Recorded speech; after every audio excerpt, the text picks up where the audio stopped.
Bruh.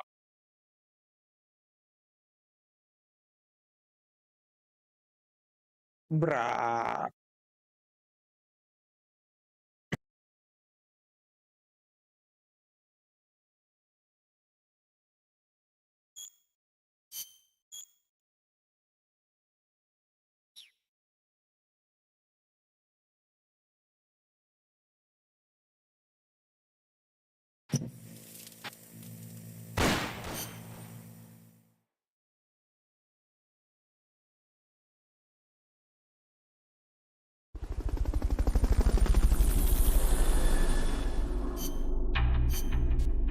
क्या क्या चाहिए? Customize part, main part, walk unit चाहिए ना। हम्म, दो वॉक, दो पावर। फक बे, कुछ भी नहीं है मेरे पे।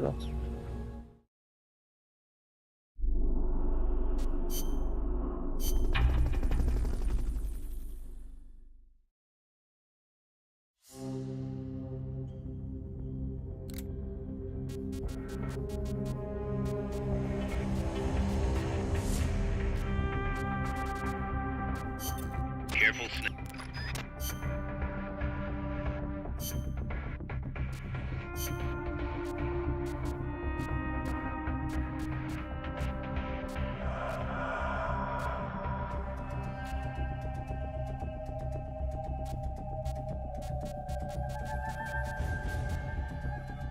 Tuxedo.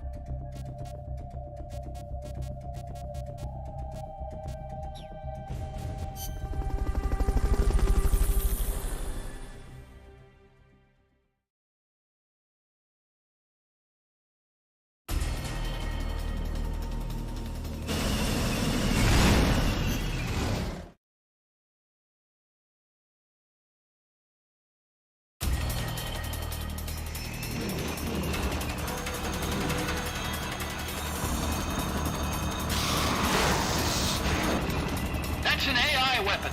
The pupa. It's fast, so be careful.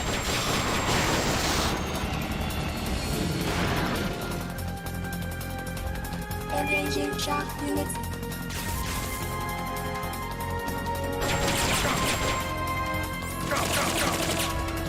Aim for the cylindrical AI pod. Firing boosters.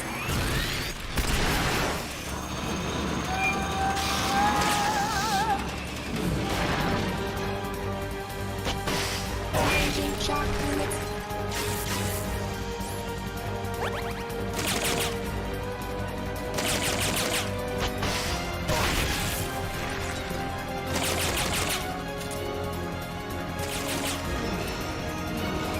They've okayed the request for support. They're sending out a cardboard box as we speak.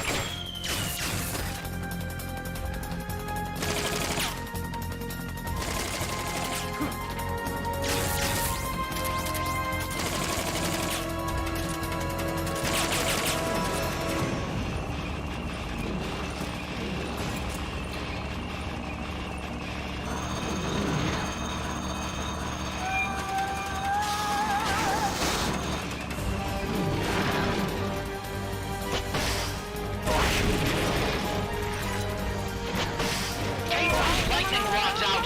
They direct its electroshock attack. Firing boosters.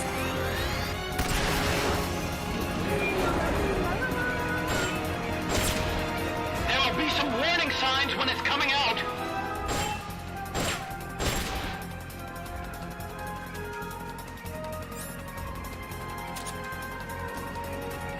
Commencing jump.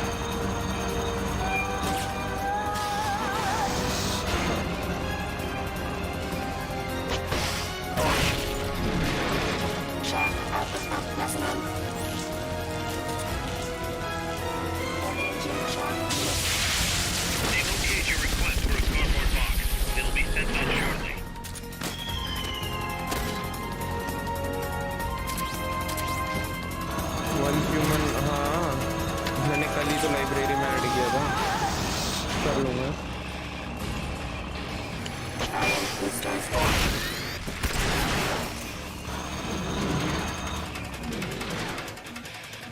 आज मैं सोच रहा था आरती जाऊँ थोड़ा खेल लेंगे, अमन भी आ जाएगा। High voltage incoming!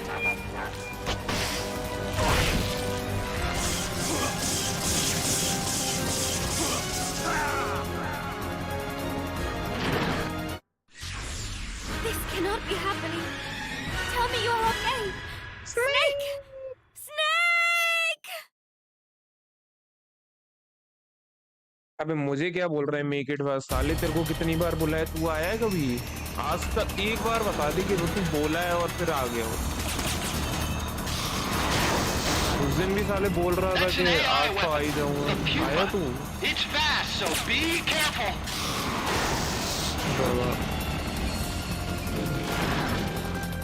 Power boosters.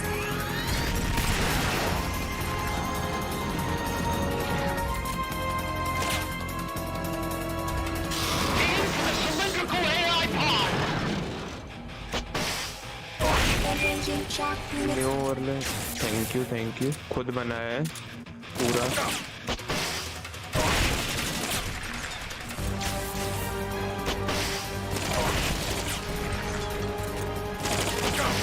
Power boosters.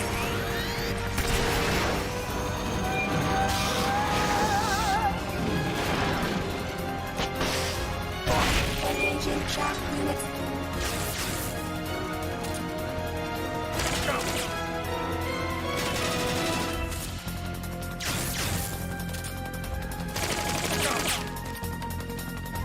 They've okayed your request for a cardboard box. It'll be sent out shortly.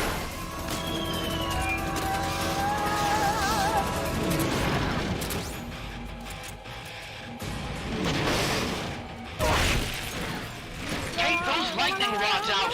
They direct its electroshock attack. Power boosters.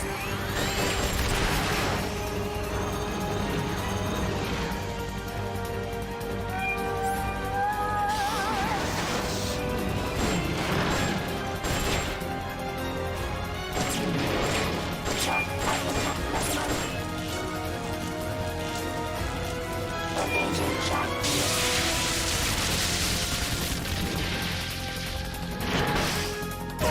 Power boosters.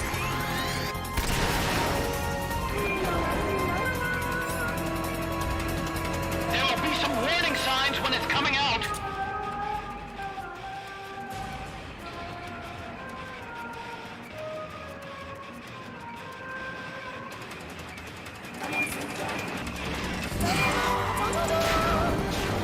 मेरा माउस कीबोर्ड का M इतना खराब हो गया controller की वजह से। Engaging shock unit.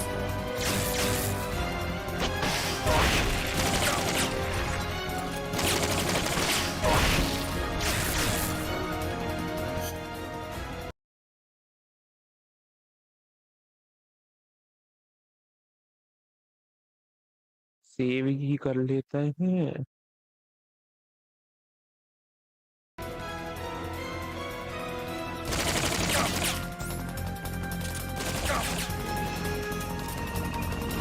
They've okayed the request for support.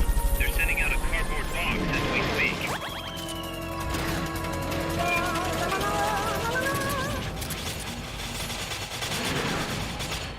Power boosters.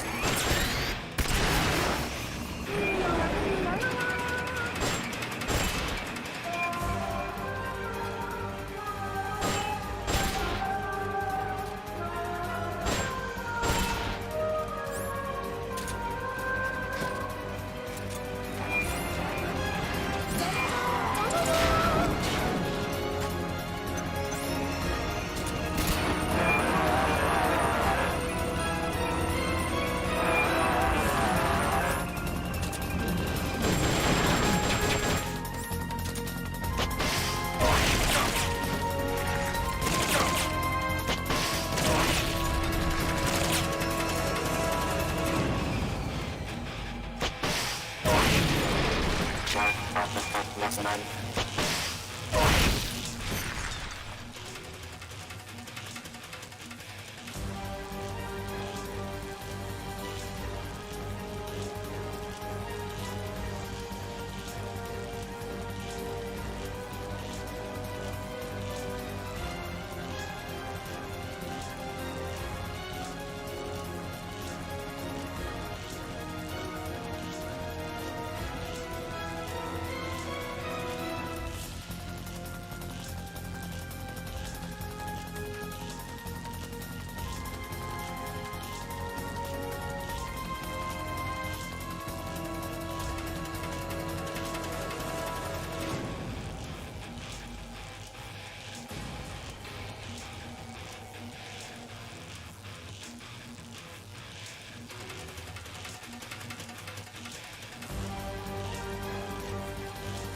Fuck भाई।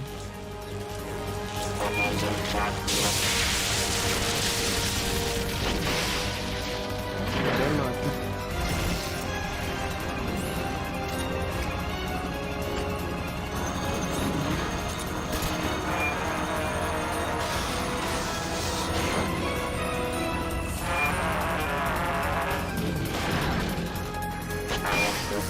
Blow the hatch and climb into the AI pod!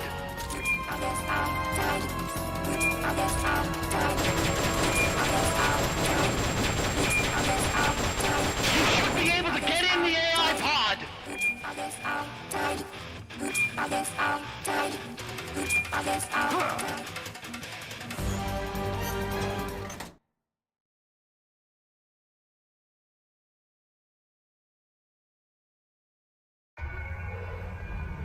Pull out all the AI's memory boards before the pod's ejected. The black memory boards are locked. Go after the boards with icons on them. ही चाहिए ना अपन को।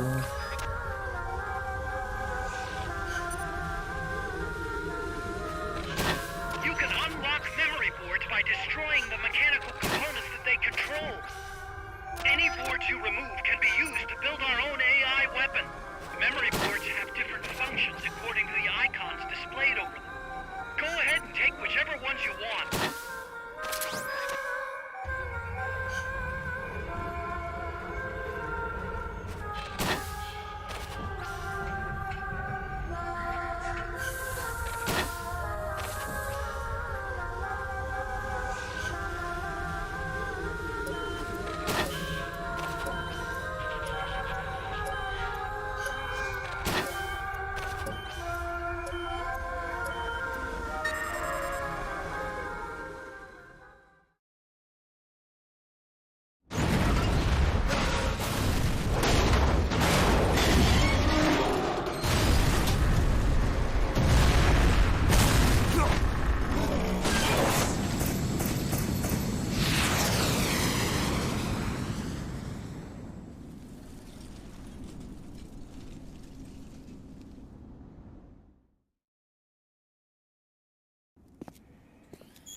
That was There's no need for a human pilot.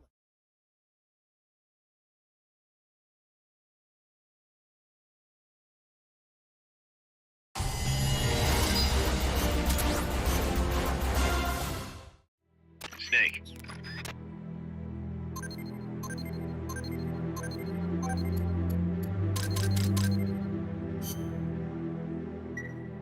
Snake, we fitted Zeke with its own AI pod. We were having trouble adjusting the AI, but Dr. Strangelove was able to get it up and running. Strangelove?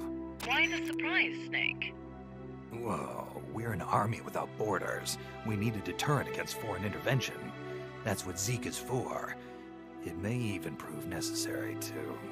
I'm not against deterrence itself. The problem is when a nation comes to rely on it. All that does is force a burden on its people. The same people that constitute the nation itself. The existence of nations is detrimental to man. That's why I, one without a nation, see potential in MSF. But power is required for you to distance yourself from nations. I will do whatever I can to assist with that. Glad to hear it. And I merely lent Huey a helping hand. I will not give Zeke an AI like hers. I wouldn't expect you to.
अरे हटा साला।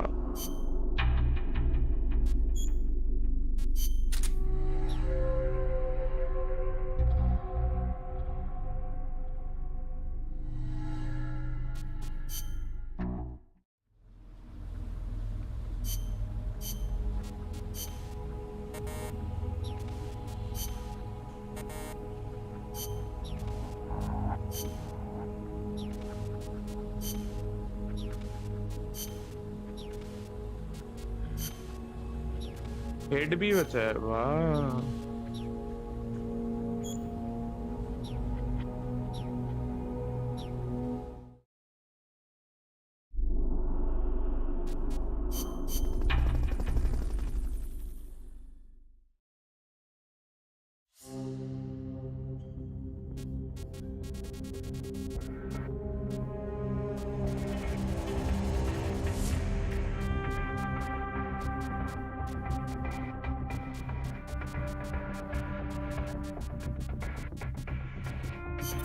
Careful, Snake.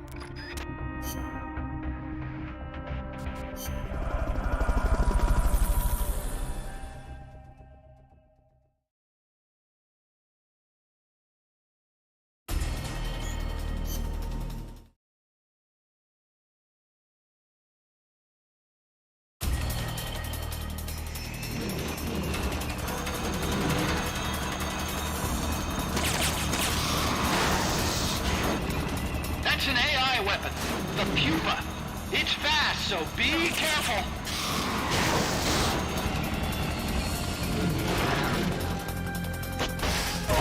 Engaging shock units.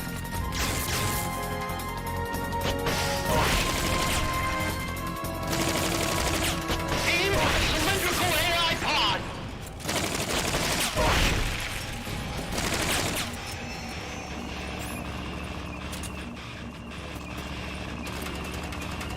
They've okayed the request for support. They're sending out a cardboard box as we speak.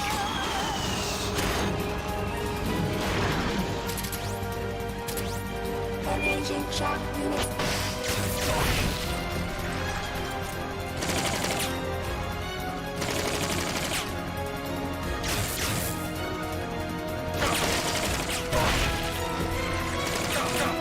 Silent boosters.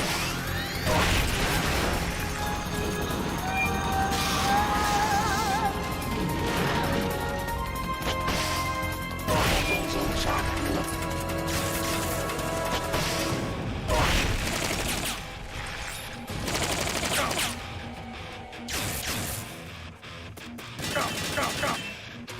They've okayed your request for a cardboard box. It'll be sent out shortly.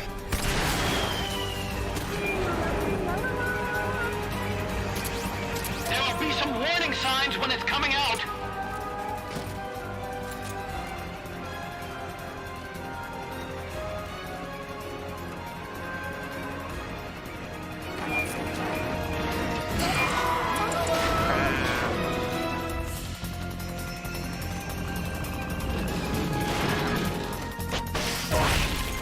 Engaging shock units.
boards with icons over them.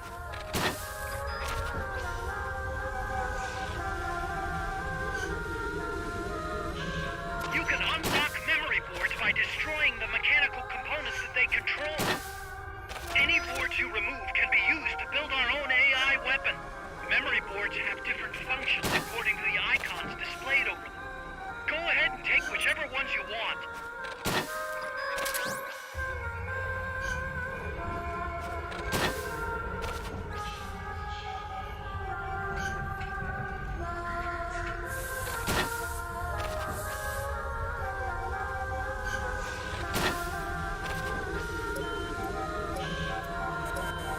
No good! That one's broken!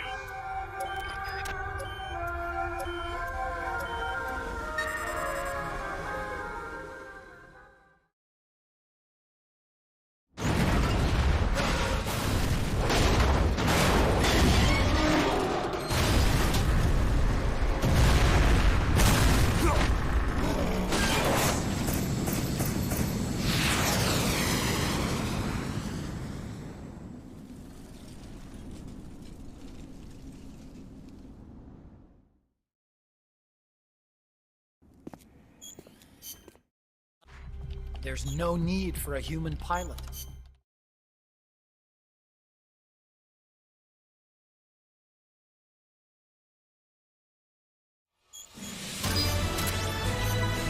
S tier, wow. Snake.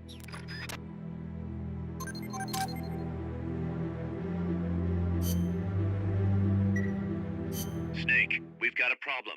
Zadornov's not in his cell. What? He must have used his prosthetic as a blowtorch to cut through the bars, but we've managed to narrow down his location using a transmitter we planted on him. I'm adding a new mission. Find the KGB agent Zadornov.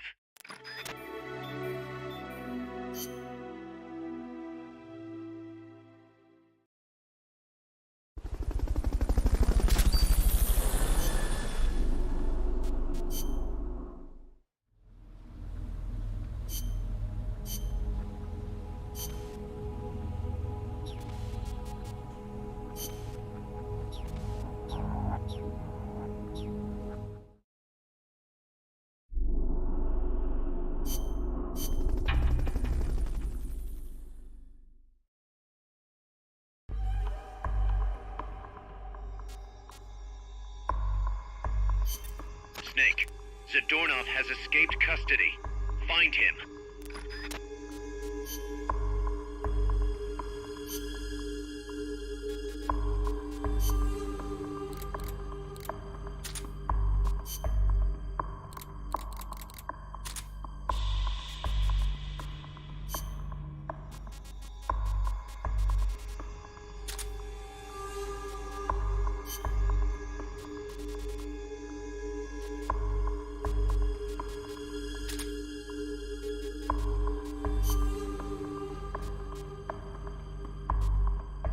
Survival.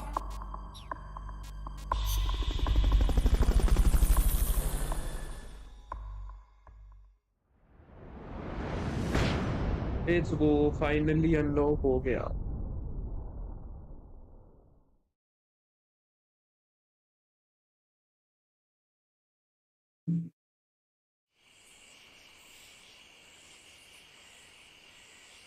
Find Zadornov and bring him back here with Fulton recovery.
Freeze.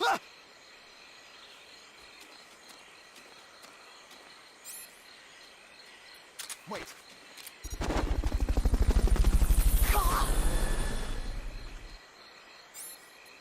Can't be imagining things. Fulton recovery subject confirmed onboard helicopter.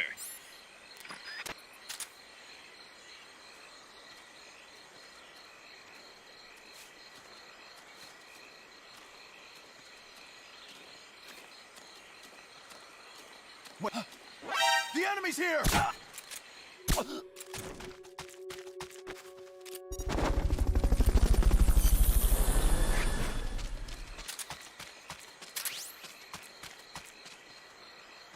Fulton recovery helicopter is complete.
The enemy's here!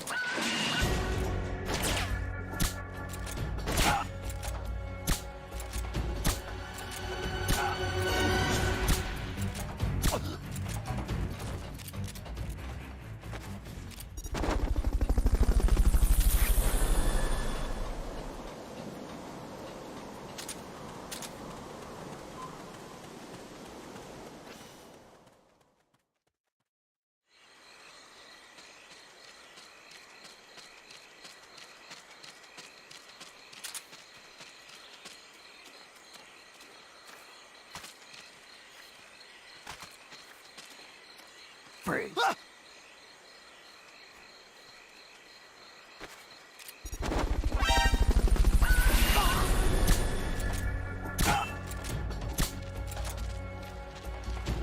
अरे क्या कर रहा है?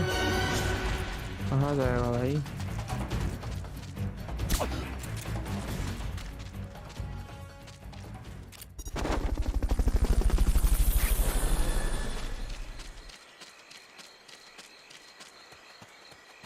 Fulton recovery subject confirmed onboard helicopter.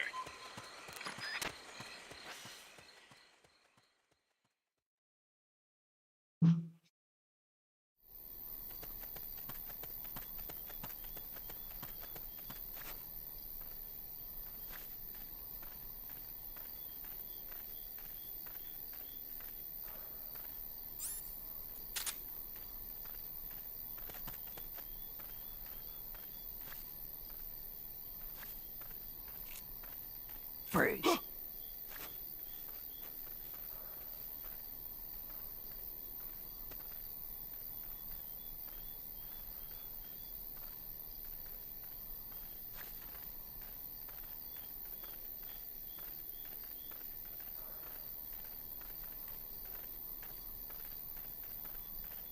Freeze.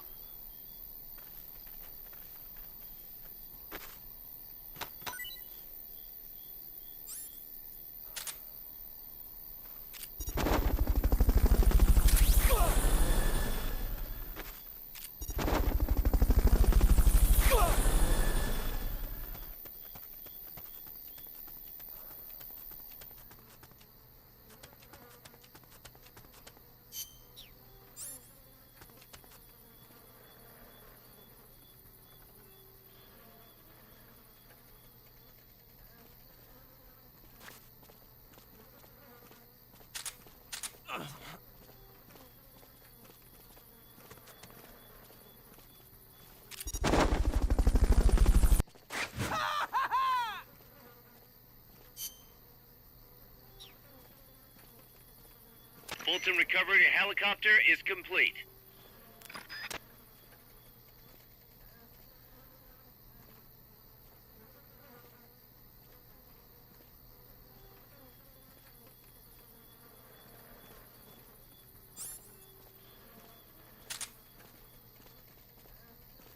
Search every inch of that area.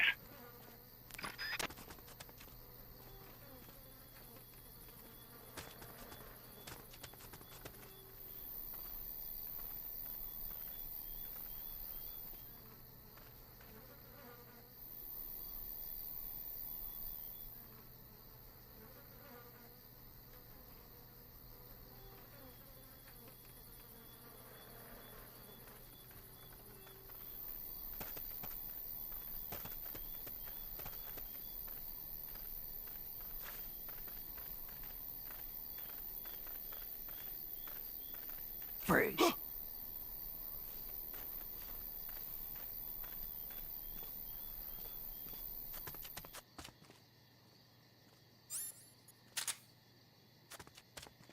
Freeze. Down.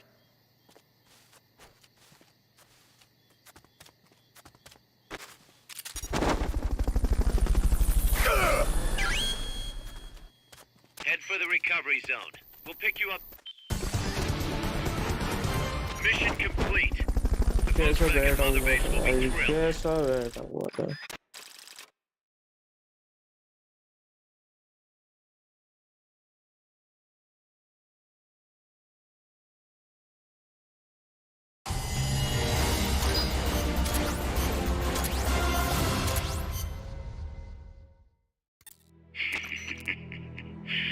So, you found me. It wasn't hard. What are you up to anyway? Just going for a stroll. Kaz, I've got Zadornov, returning home. Acknowledge, Snake. Package for you, boss. What? Yeah, looks like a cassette tape. Don't worry, it's clean. No trace of explosives or anything. Return address just says Eva. Eva? Someone you know? An old acquaintance. Oh, the plot thickens. Tidings from an old flame? Don't start, Kaz. Anyway, I'll check it out later. Okay, just don't go running off after this chick. We can't afford for you to be distracted right now. ओ एवा एवा एवा एवा एवा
Snake.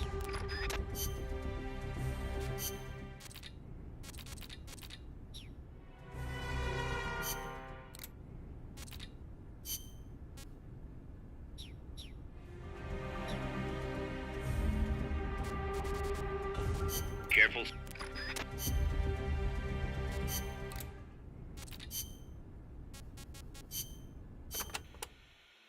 Hello, Snake. It's been a while, hasn't it? I hear you've been causing quite the ruckus in Nicaragua. Nothing much to report from my end. The legacy's being put to good use. Or so they tell me. But enough with the small talk.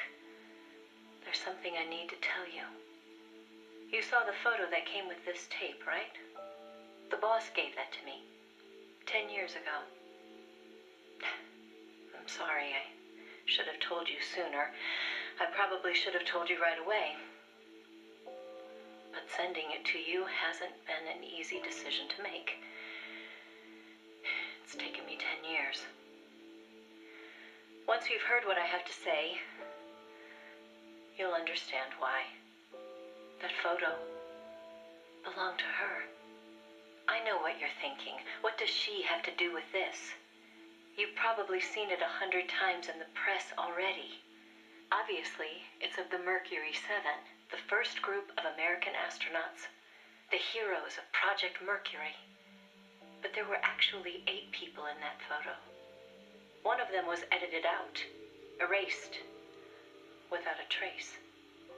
That 8th astronaut, the one airbrushed out of existence, that was her, Snake.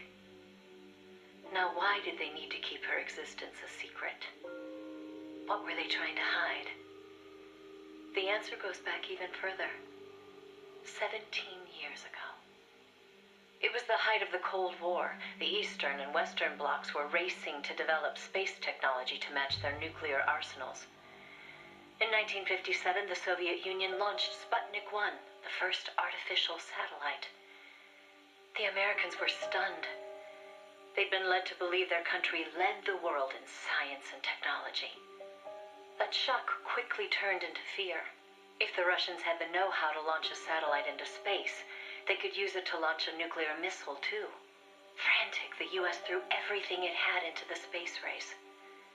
The following year, the Army succeeded in launching the first American satellite, Explorer 1. The National Aeronautics and Space Administration was established that fall, and Project Mercury with it. The goal was to send a man into space, and 7 men were chosen as pilot candidates. The media dubbed them the Mercury 7. They were immediately hailed as national heroes, icons of Western space exploration. But after Explorer, America suffered a series of failed rocket launches. Desperate, the government made a fateful decision. Unable to wait for its space program to mature, they'd steal the Soviets' technology, at the same time sabotaging their space program. You know better than anyone how hard a mission that was. The Soviet space program was shrouded in secrecy. Recovering that information would be no easy task.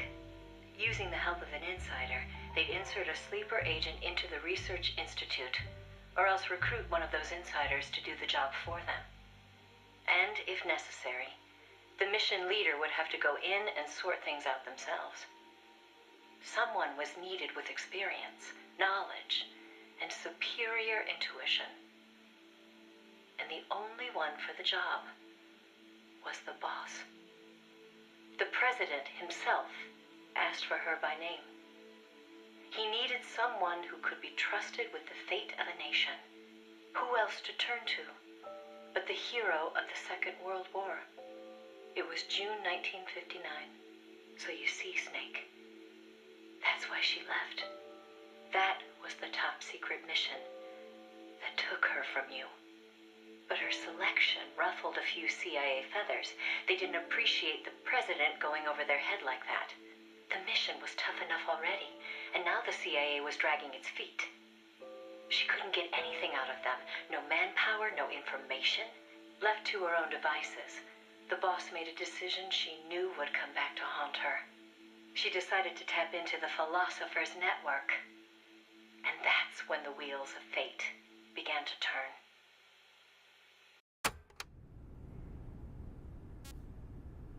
Whoa. The Philosophers were a secret society of power brokers formed in a pact between the US, Russia, and China in the early 20th century. Of course, by that time, the American and Soviet branches had already parted ways. But there were those among the remaining Russian philosophers not entirely happy with the one-party communist state. The boss reached out to them.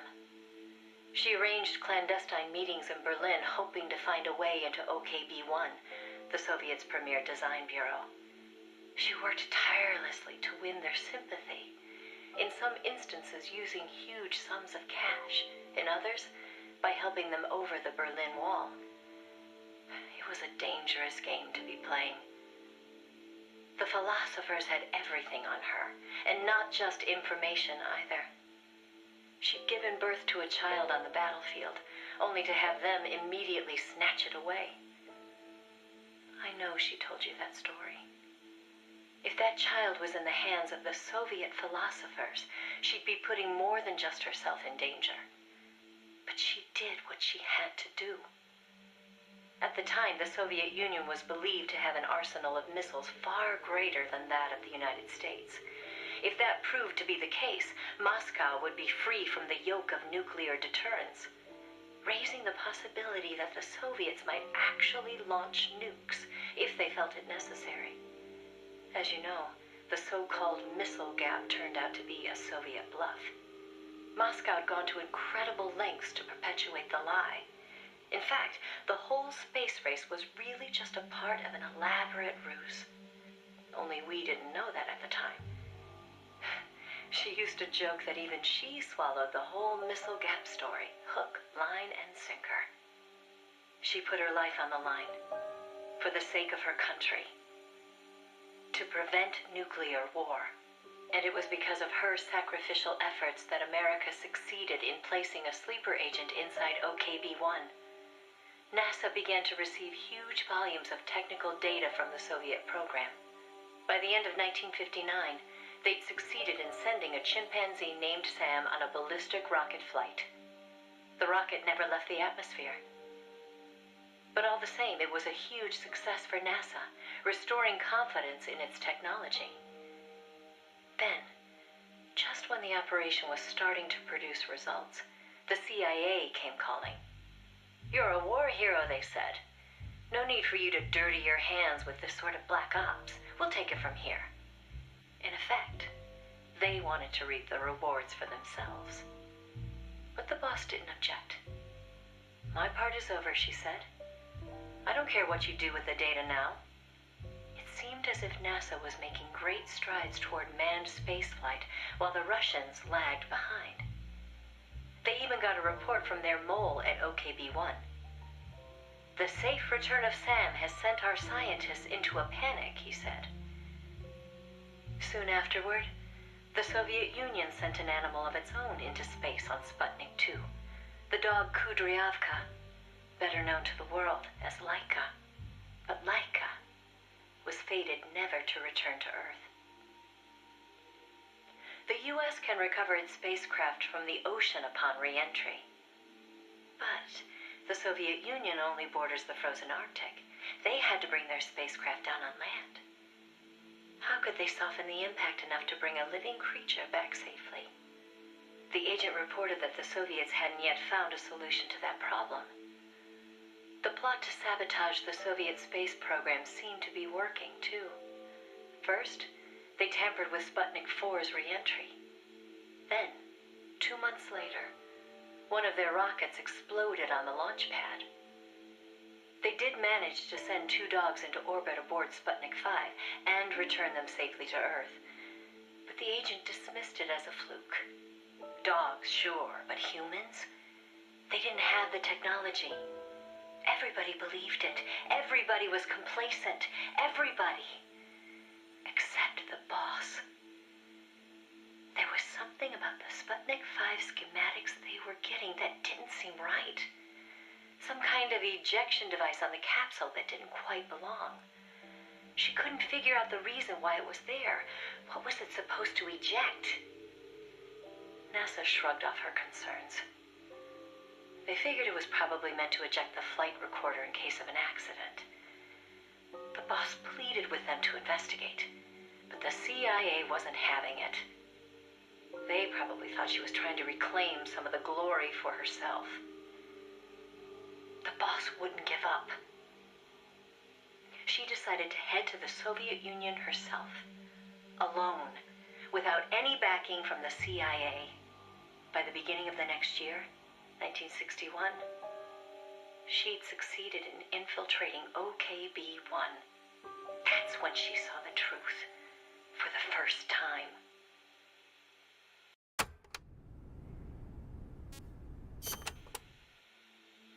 The sleeper that she'd worked so hard to place was a double agent. He'd been turned by the Soviets and was feeding the Americans lies. But what shocked the boss even more was why. The CIA's access agent had been taking a large cut of the sleeper's pay. The sleeper felt what little he was left with wasn't worth the risk. When he got a better offer from Moscow, he took it. At some point, the Americans' intelligence operation had become an open book to the Soviets. And contrary to what the sleeper had been reporting, the Soviets' manned spaceflight technology was quite advanced. It wasn't until she infiltrated OKB-1 herself that the boss learned the truth about Sputnik 5. After the spacecraft re-entered the atmosphere, it ejected the pilot, seat and all, at an altitude of 7,000 meters. It was the Soviet solution to the problem of land recovery. The mystery device attached to Sputnik 5 was for that purpose. The pilot would parachute down from that high altitude wearing a bulky spacesuit. Crazy, I know. The Soviets knew exactly how dangerous it was, of course. So much so that they gave Yuri Gagarin, the first man in space, a special 2-rank promotion before re-entry. Only Moscow could come up with this kind of plan. With total state control over information, they could easily pretend it never happened in the event of a failure. The boss passed the info on to NASA. It was their worst nightmare. The glory of mankind's first spaceflight was about to be stolen from them by the Soviet Union. It was Sputnik all over again. And the CIA was caught no less off guard. Their ineptitude had caused the fiasco in the first place. The Soviets' deception was brilliant. They'd woven a masterful tapestry of truth and fiction to convince the Americans their intelligence operations were proceeding as planned. No one but the boss could have seen through it. It was obvious the Soviets had some gifted minds working on their side. But that certainly didn't excuse the CIA's massive failure. The CIA wasn't done, though, and devised an ingenious plan to avoid taking responsibility. Luckily for them, a new president had been elected the previous November, John F. Kennedy. As he didn't know the case history when taking office, the CIA was able to feed lies to his new administration. They masked their own failures, placing the blame squarely on the boss's shoulders. After all, she'd selected an unreliable sleeper. They claimed she'd failed to make use of one of the most effective means of controlling a sleeper agent's actions: holding their family hostage. The boss was well aware that would have worked. She told me so later, but she couldn't bring herself to do it. It seems clear it had to do with having her own child taken. She could never inflict the same pain on anyone else. The CIA used that against her election campaign, Kennedy had vowed to close the missile gap with Moscow. If America lost the space race, that promise would be worthless. The fact that the president had no links to the philosophers only made things worse. He was completely unaware of the secret networks she'd used to complete her mission. In his eyes, she was no better than a traitor. The fate that awaited her was cruel beyond belief.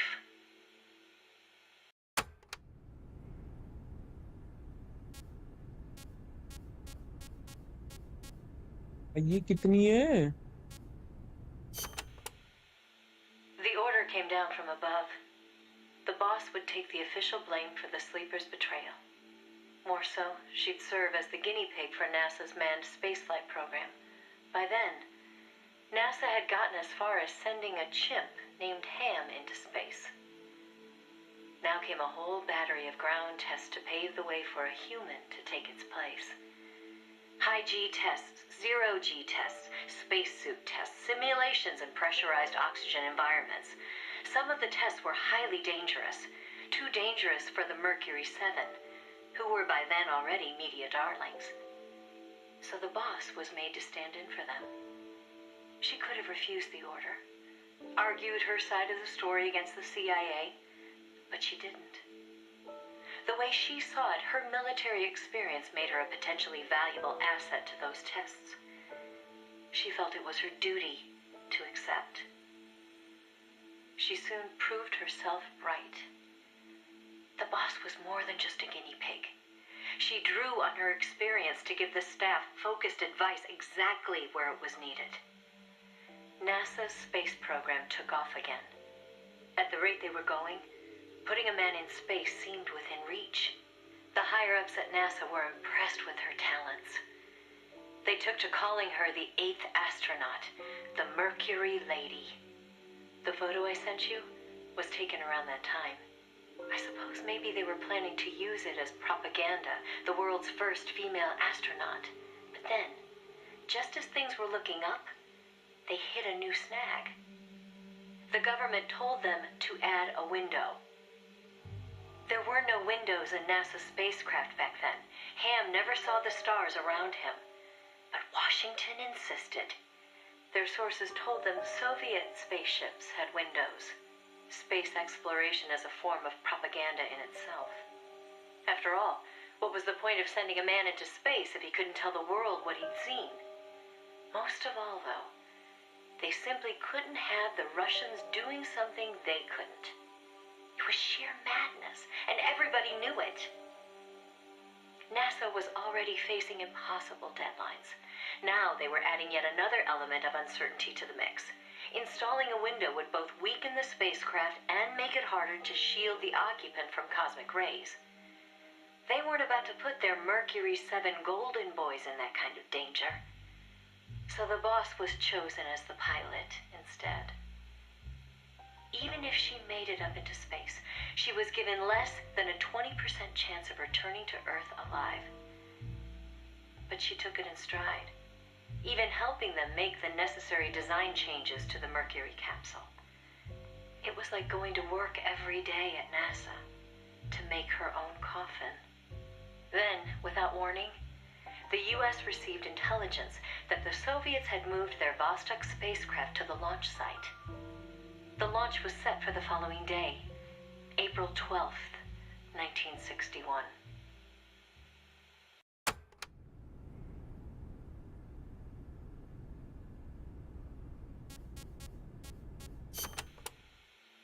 America couldn't let the Soviets beat them with Vostok. NASA was forced to cut short the testing process and move the launch date up. They pulled out all the stops to get it scheduled for the earliest hours of the next day. The spacecraft would be launched from Cape Canaveral in the dead of night. For the flight path, they chose a course that would take her as far east as possible. She'd be able to see the Earth in daylight from the window, at least for a little while. The boss climbed into the Mercury capsule, having completed less than 80% of the regular flight procedures. Both the timing and the flight path were risky, and testing was far from complete. But NASA other choice. The boss, for her part, never expected to come home alive. She was going on a one-way trip, the American version of Laika the dog. And yet she went all the same. Someone has to be first, she said. If fate has chosen me, then I accept, for my country, for the balance of the world. That's how she saw things. My chances may be slim, but I'll take them. I've accepted my fate.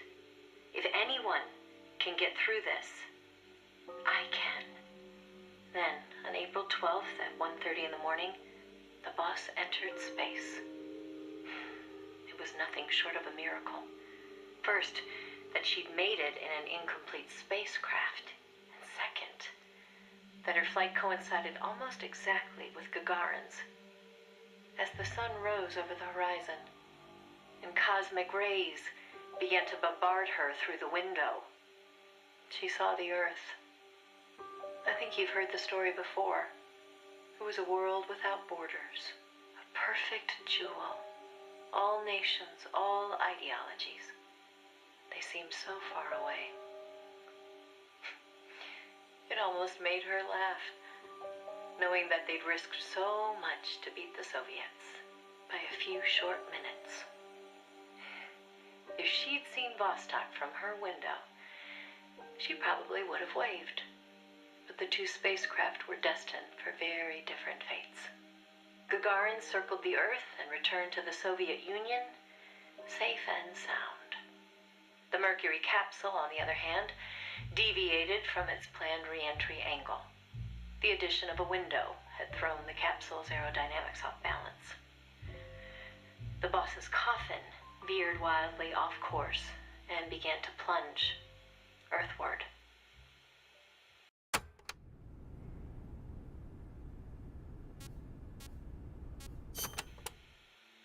The course deviation caused the capsule to miss its splashdown point by a wide margin. It didn't have enough time to decelerate before crashing into the sea. The force of the impact shattered the spacecraft before it started to sink like a stone. The boss used the last of her strength to escape to the surface. Her body was covered in bruises and scorched by radiation. It was a miracle she was still alive. She slipped into a coma and didn't regain consciousness for 6 months. To some, what was worst of all was that she had lost the space race to Gagarin by only a few minutes. That aside, it should have been a proud day for America.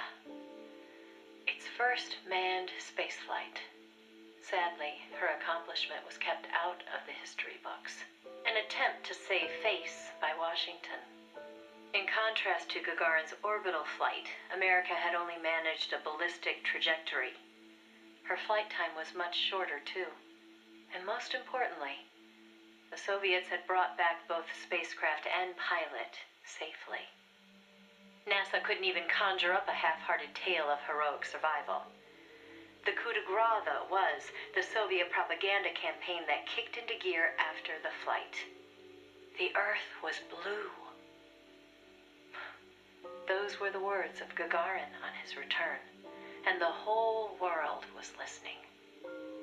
In the blink of an eye, Gagarin was an international celebrity, earning accolades from every corner. It was a PR coup for the Soviet Union. Meanwhile, Washington could only grit its teeth in silence. They decided there was no value in making the boss's flight public, that it would only make matters worse. So they buried it instead, labeling it a dark mission. NASA and the CIA did everything in their power to erase all traces of the boss from Project Mercury. The result was the photo you see before you. Not a bad job, huh? Not only did they expunge her flight from the records, they denied that she ever existed. And that wasn't the end of it. As an alibi, the military claimed she'd taken part in the CIA's botched Bay of Pigs plot to take back Cuba. And when the boss was finally well enough to return to service, they wouldn't take her back. She was forced to go underground. In the public eye, the boss was still a hero of World War II. In reality, though, she was anything but that. She was a non-person, fit only for the blackest of black ops. In effect, she may as well have been dead. Gagarin went on a worldwide tour in front of millions of adoring fans. The boss, meanwhile, was a walking secret, unable to breathe a word about her experience. The authorities in Washington had this to say: "Why are you still here? If only you'd had the decency to give us a nice quote like Gagarin and then die an honorable death, you'd have gone down as a hero." 3 weeks later, on May 5th, Alan Shepard, one of the Mercury 7, made his own ballistic flight. They sure didn't try to cover up his achievement. Of course, he owed his success to the lessons learned from the boss's tragedy. Before sending Gagarin up into space, the Soviets had used a mannequin called Ivan Ivanovich to test the landing procedure, which would make the boss America's version of a crash test dummy. But she didn't care. "I'm happy to be the dummy," she said, "if it'll help the project succeed. Nothing would give me greater satisfaction." And that still wasn't the end of it. The boss had worked through the anti-Moscow faction of the Soviet Union's philosophers to place the sleeper agent, and at some point, the Soviets found out about it. Yet the Americans remained oblivious to the end. Even the philosopher network the boss plugged into never tipped them off to the double cross. That could only mean one of two things. Either the pro-Moscow philosophers had intervened, or the anti-Moscow philosophers had been turned. Either way, it was a situation their American counterparts couldn't stand. To preserve the philosopher's good name, and to repay her debt, so to speak, the boss once again made her way into the Soviet Union. There, she found herself face to face with the Soviets' own agent.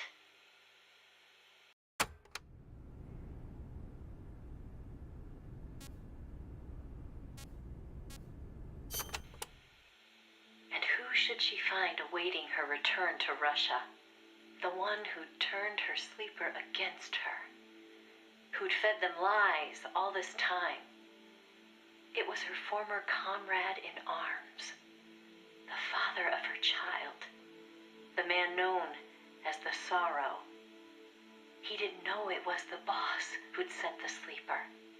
Or to be more precise, the Soviet philosophers never told him. Former lovers, forced to fight to the death. One would live and one would die, she told me. That was the revenge the Soviet philosophers had in store for me. If both of them survived, their child would suffer in their place. They were left with no other option. The boss shot him. He offered no resistance.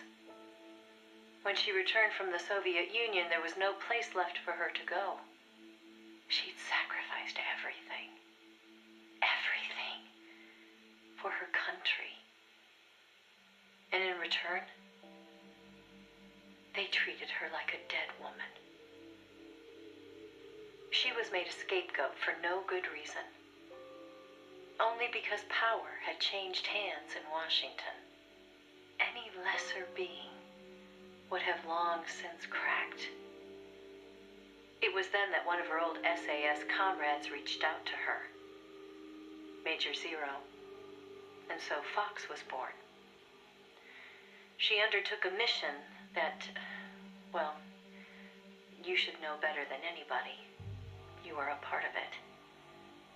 20 days after Shepard's flight, President Kennedy announced that America would put a man on the moon. Without the intelligence the boss obtained, America's space program would never have caught up. Armstrong and Aldrin might never have walked on the moon, but the Americans' gain had cost the boss her health, her honor, and the man she loved. The word tragedy, doesn't even begin to describe what she endured. The Soviets continued their manned space flights, and in 1963, Valentina Tereshkova became the so-called first woman in space. It's said they took their cue from NASA's long-buried Mercury Lady project.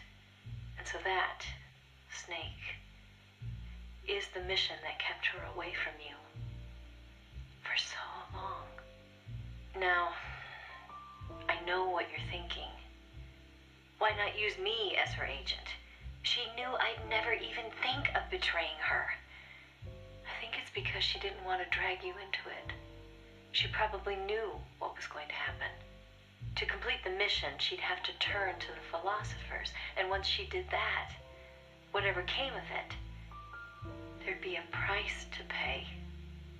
No one understood that better than her. So please, Snake, let it go. When she gave me the photo, she left me to decide whether or not to pass it along to you. I know she was torn about it, just as I was. She knew you'd probably blame yourself. Why did she hold on to it for so long? That, I can't say. To remind her of how much it hurt to be erased. She wasn't that kind of person. No. I think she meant it to be a message to you. She had her identity, her life, taken away. But she wanted you, of all people, to know the truth. Snake, you've probably already figured this out, but it's no accident that I'm only now sending you something I've withheld for so long. A little bird tells me you recently made a big decision. You and the boss are different people. I understand that. And I'm not trying to second guess you. I simply wanted you to know what she saw, how she felt. That's all. Keep it with you, Snake. Keep it deep inside. Don't ever forget the path she took. Because you and I are the only people on this earth who know the truth. Boss, I'm sorry, but I can't.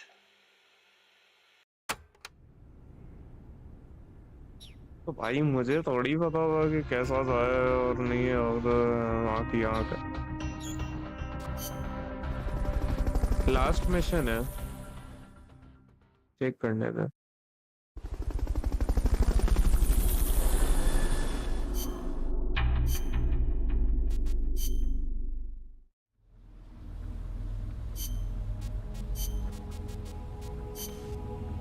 Head का एक part चाहिए ना? हाँ, तो एक पुराना boss मार दूंगा पटपट, फिर उससे पार्ट मिल जाएगा, फिर लास्ट फाइनल बैटल होगी। Easy PG.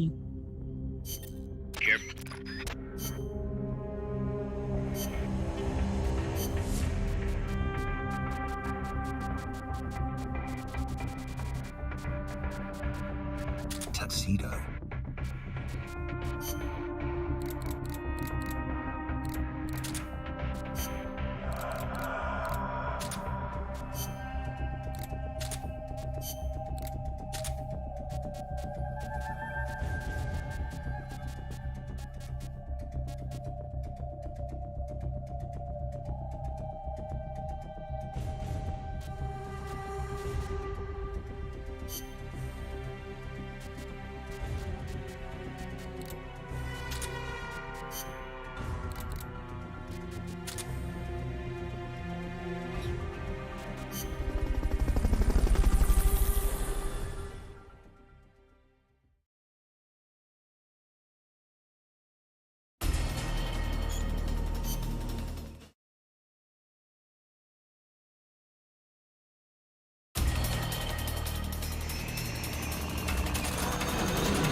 That's an AI weapon. The pupa. It's fast, so be careful.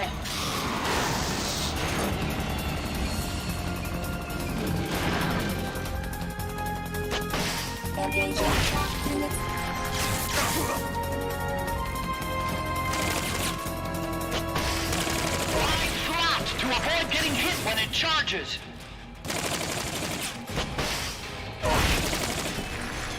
Boosters.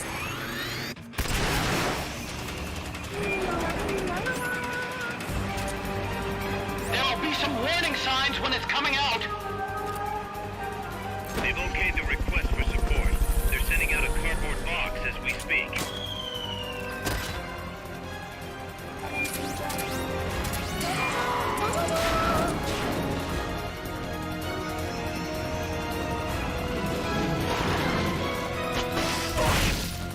Engaging shock units.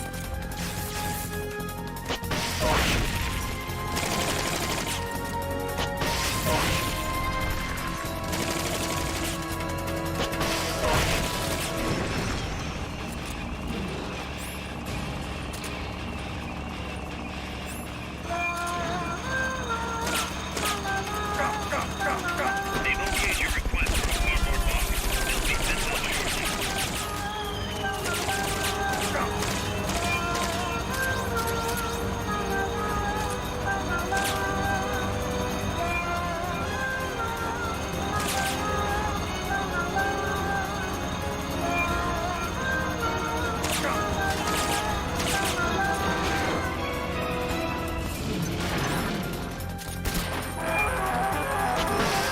If you destroy the boosters on the left and right, you can stop it from charging at you.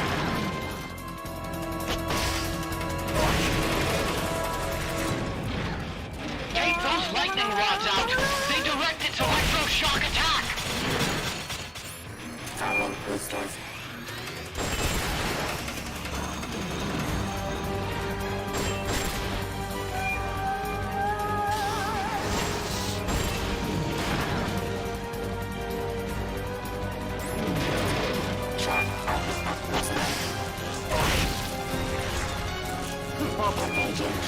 ये वाला तो दिखा ही नहीं।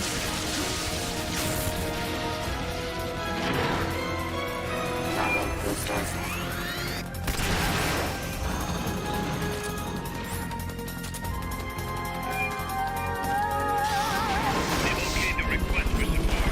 They're sending out a cardboard box as we speak. High voltage incoming.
Pull the hatch and climb into the AI pod! You should be able to get in the AI pod!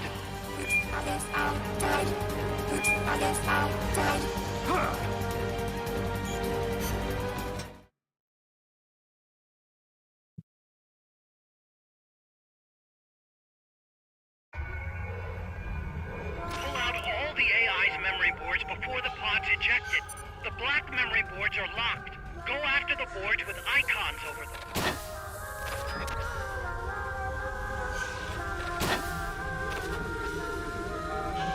You can unlock memory boards by destroying the mechanical components that they control. Any boards you remove can be used to build our own AI weapon. Memory boards have different functions according to the icons displayed over them. Go ahead and take whichever ones you want. पीछे मेरे को लेने दो, सारे ही पड़ेंगे।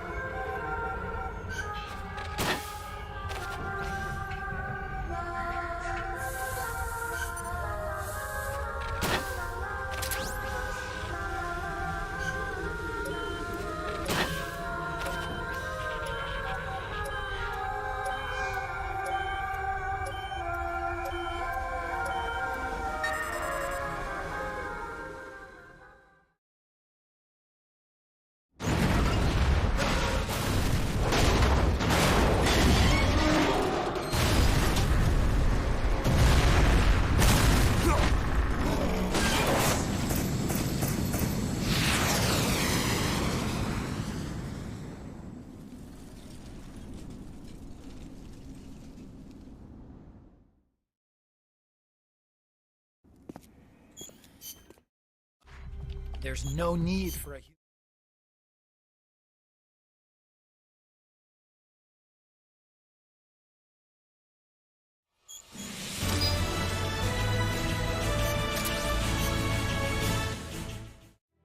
Snake, the doctor's safe here with us. Huey, how are you feeling? Never better. This is quite...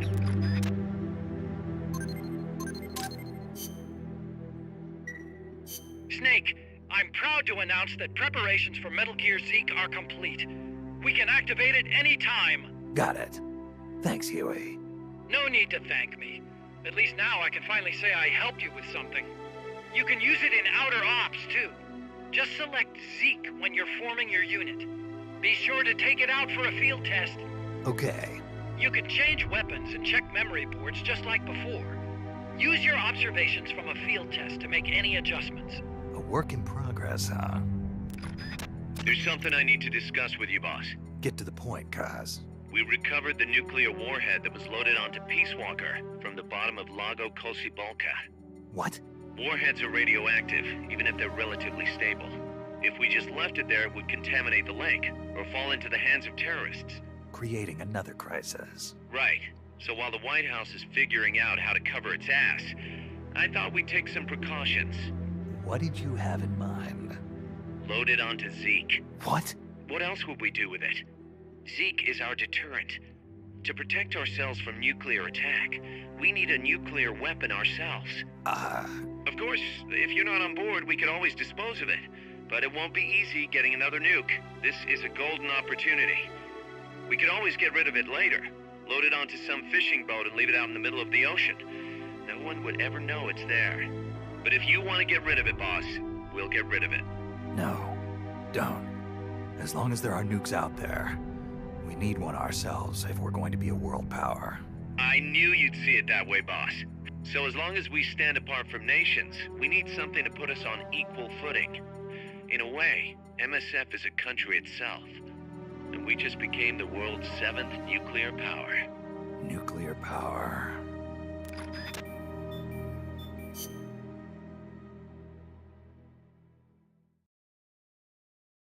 पटपट बन गया, क्या ही हुआ?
ये तो मेरे बस के बाहर है।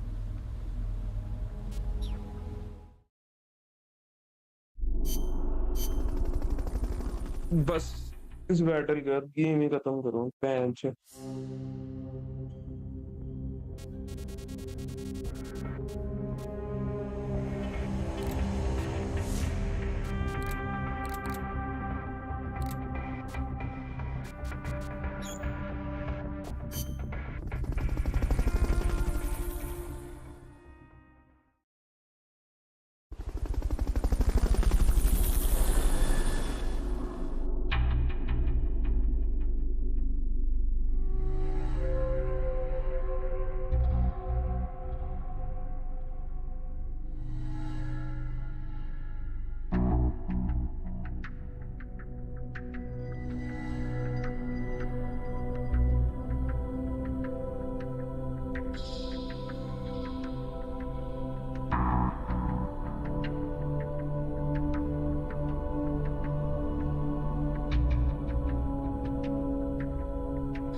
How's Paz doing?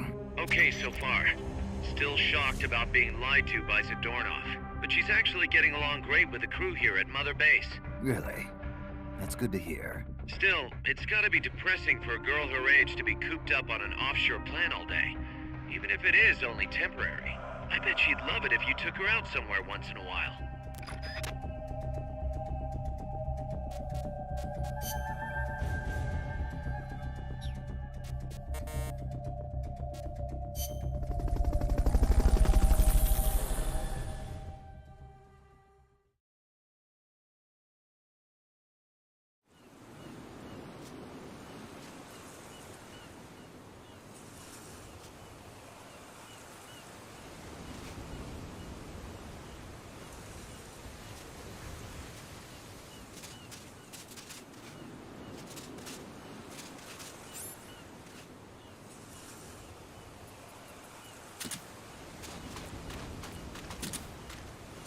क्या करूं?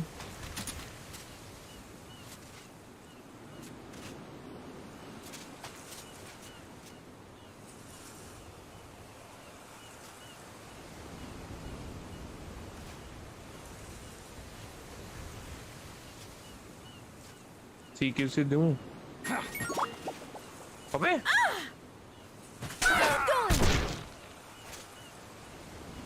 fuck.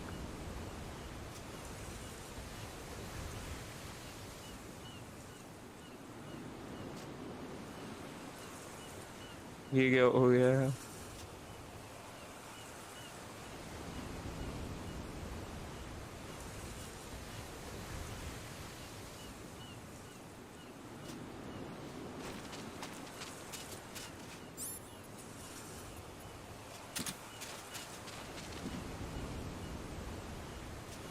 Room for one more?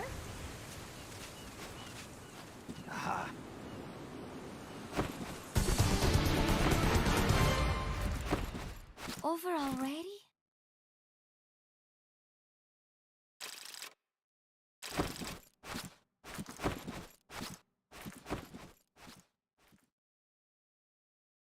भाई ये क्या चल रहा है? वो तो बच्ची थी भाई।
अकॉर्डिंग टू गूगल मुझे साइड ऑफ करने पड़ेंगे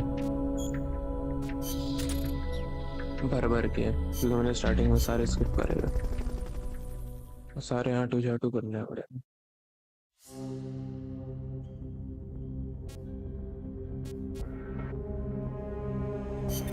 Let's get this mission.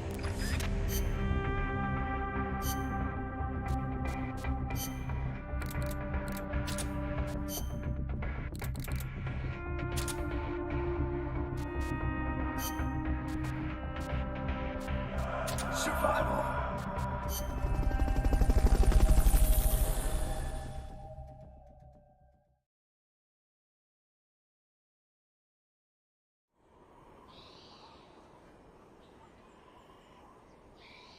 Your current objective is to retrieve the prisoners.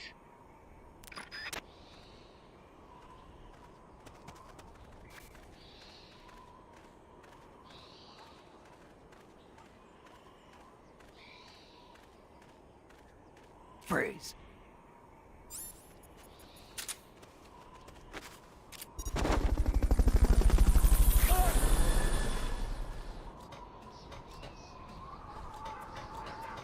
Fulton recovery helicopter is complete.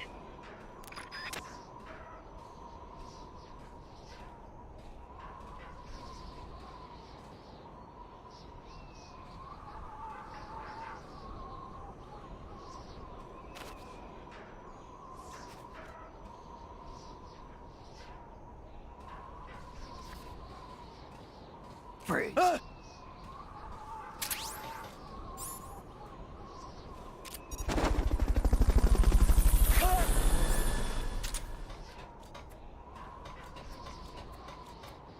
Fulton recovery subject confirmed onboard helicopter.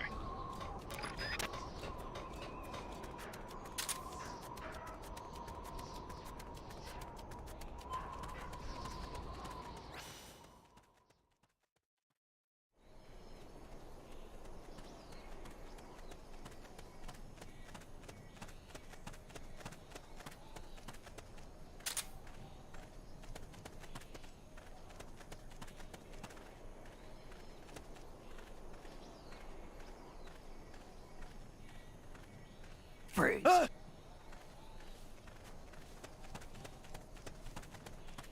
Enemies close by!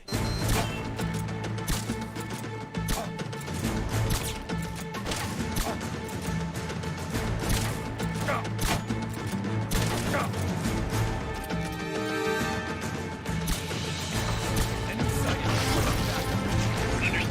Dispatching reinforcements now.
Fuerte la ladera.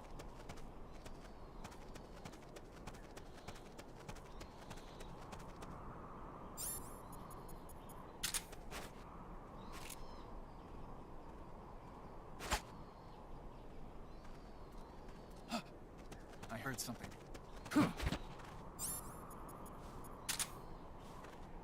Can't be imagining things. Freeze.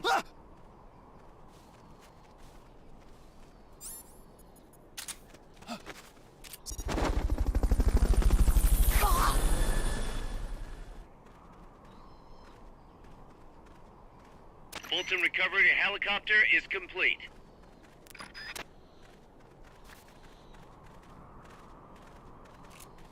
Freeze.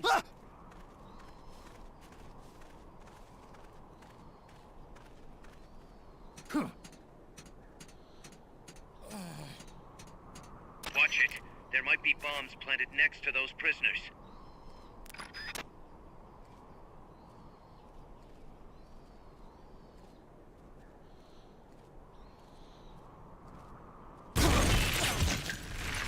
अरे तो क्या करूं फिर?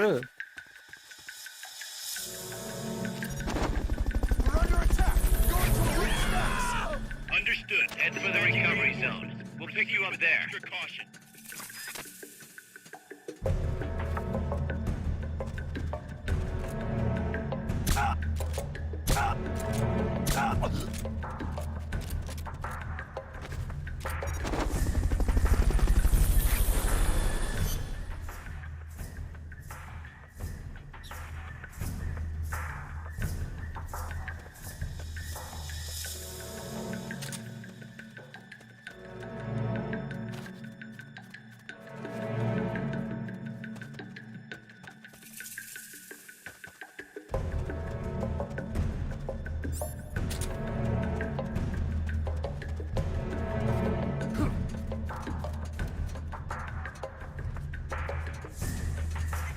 HQ, come in! This is HQ. This is patrol. Freeze. All clear. Understood. Return to base.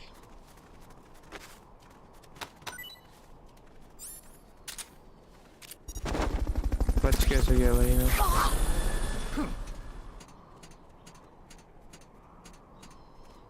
Fulton recover.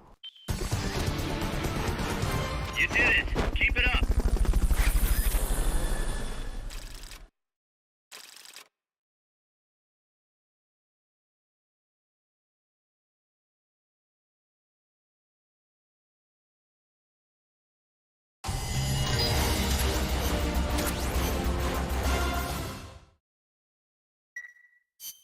Bad news, Snake. Zadornov's on the loose. What? Again? It's funny. We took away his prosthetic and did a full body check. We even increased the guard. You think he had help? Impossible. Anyway, I'm adding a new mission. Locate and recover Zadornov. I got a report in from the R&D team. They finished plans for a new Hex-type plant. And today they're gonna start construction on the first block. Can't wait to finally say goodbye to this scrap heap. Only thing is, we don't have nearly enough GMP.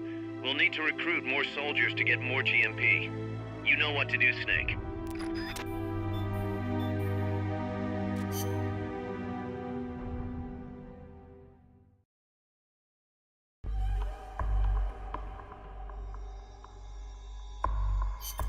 Snake, Zadornov's disappeared from his cell again.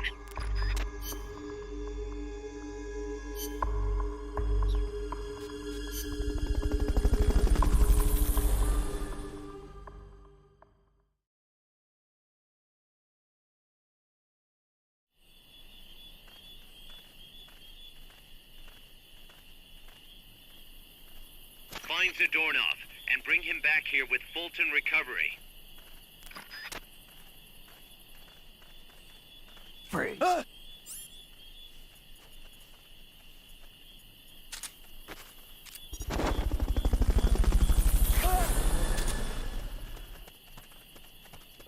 Enemies close by!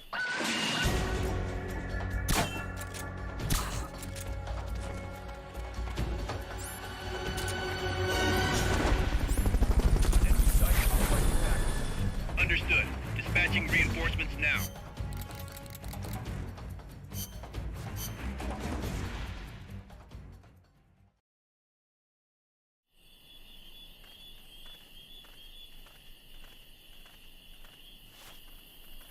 Find Zadornov and bring him back here with Fulton recovery.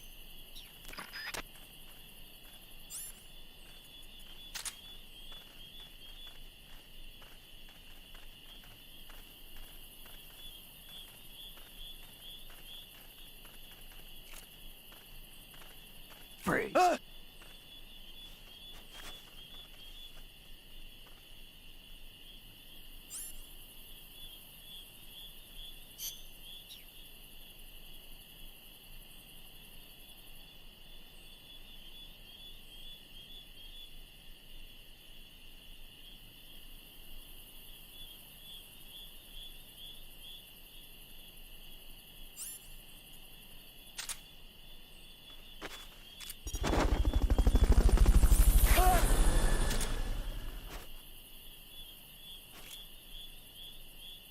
Fulton recovery helicopter is complete.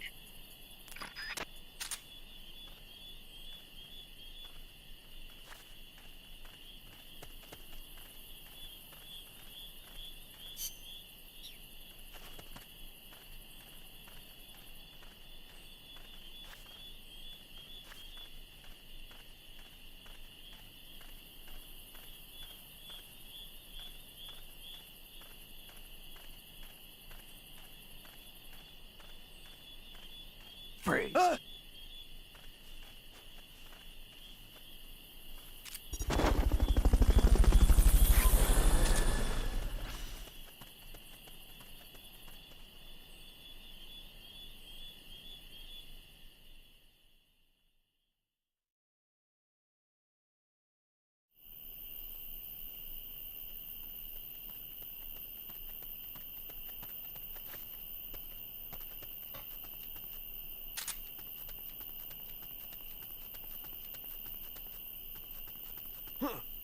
Is somebody there?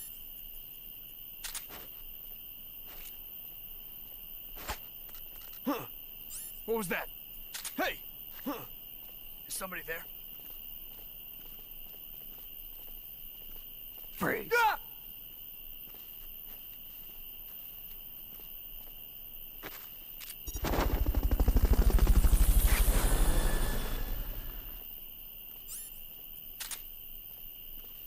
Fulton recovery helicopter is I know complete. I saw something.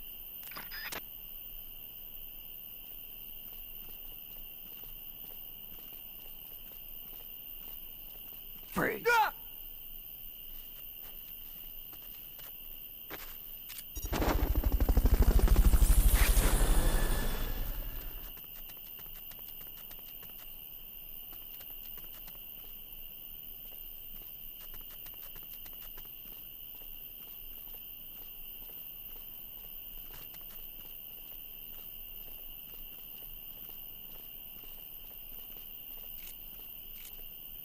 Freeze. Ah!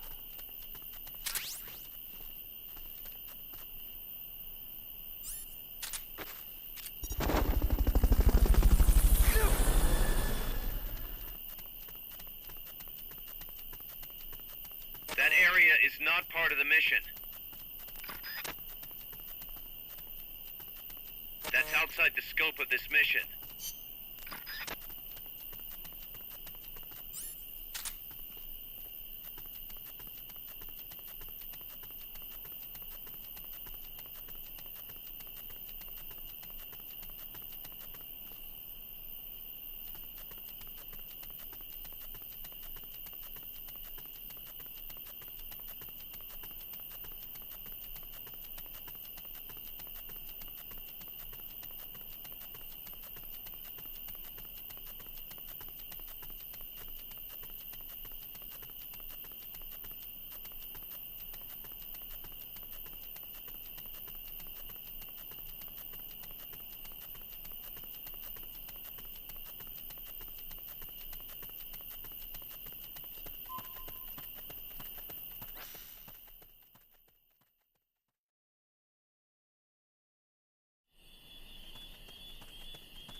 Enemies close by!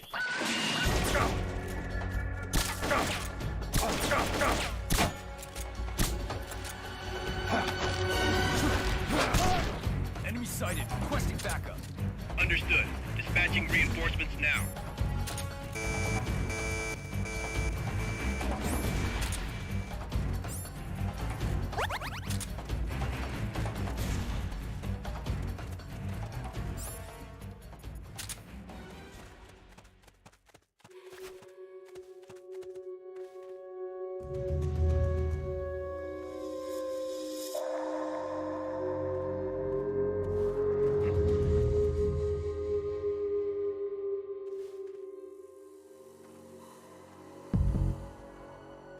What is it? Get up.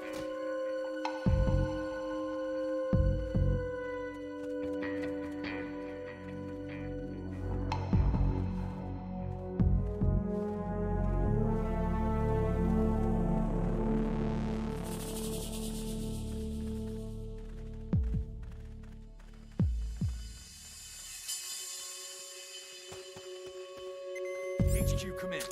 This is HQ. This is Patrol. All clear. Understood. Return to base.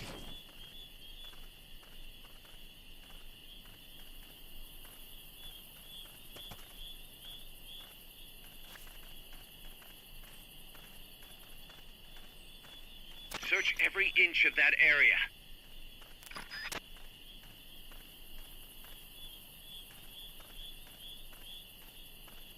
Freeze. Down.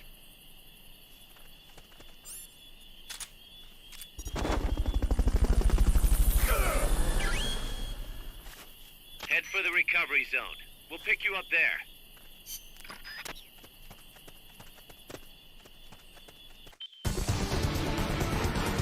Mission complete. The folks back at Mother Base will be thrilled.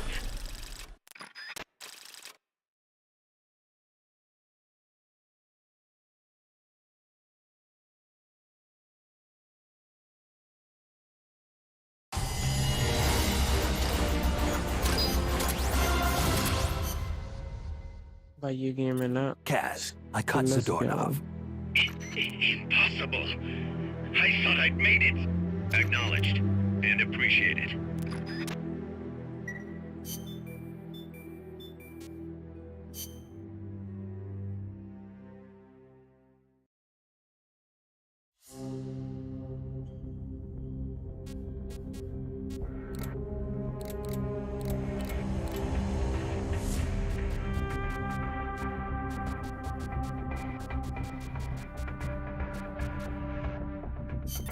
Let's get...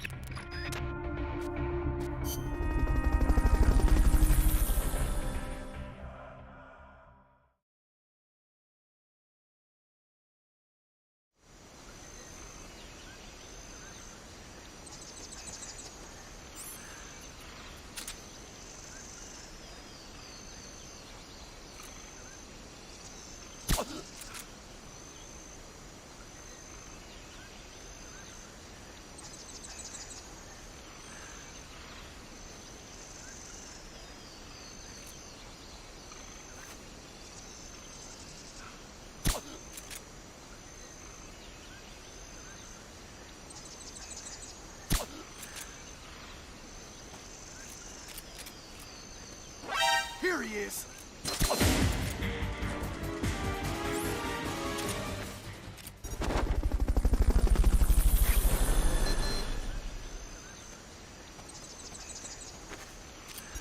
Fulton recovery subject confirmed onboard helicopter. Fulton recovery helicopter is complete.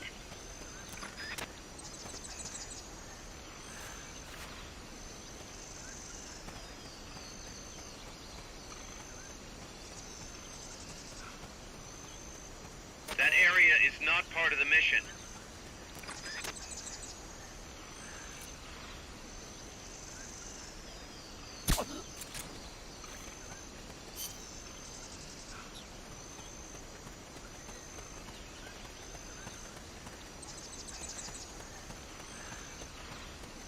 Stay focused on the mission, Snake. Somebody here. Here he is.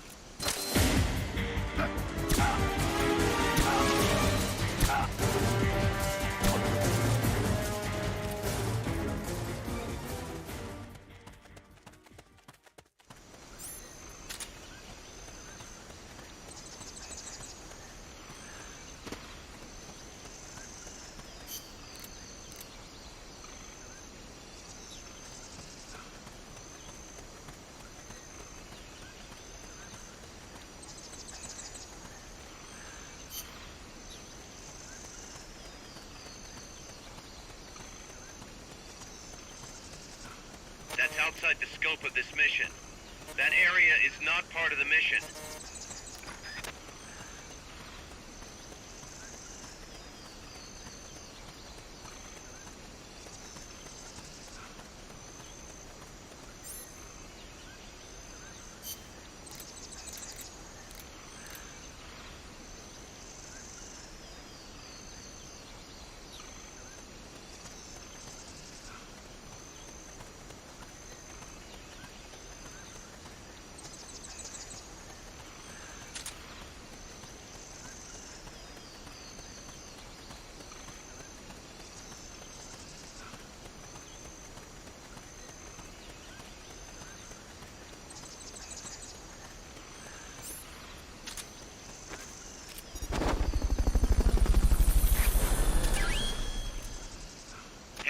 recovery zone. We'll pick you up there.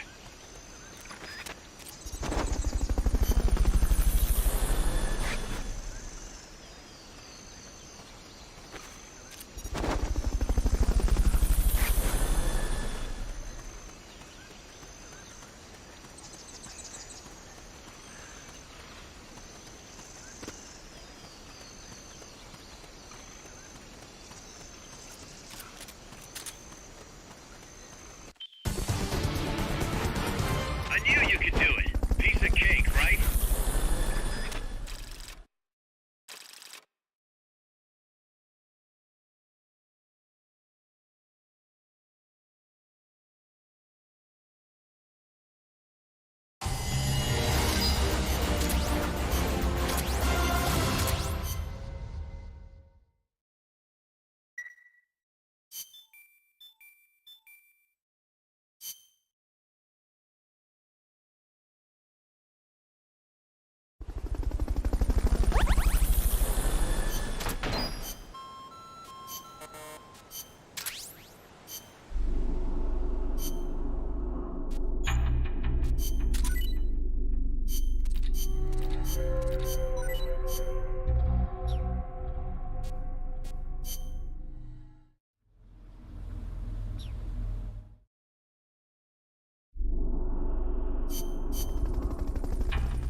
The boss is in...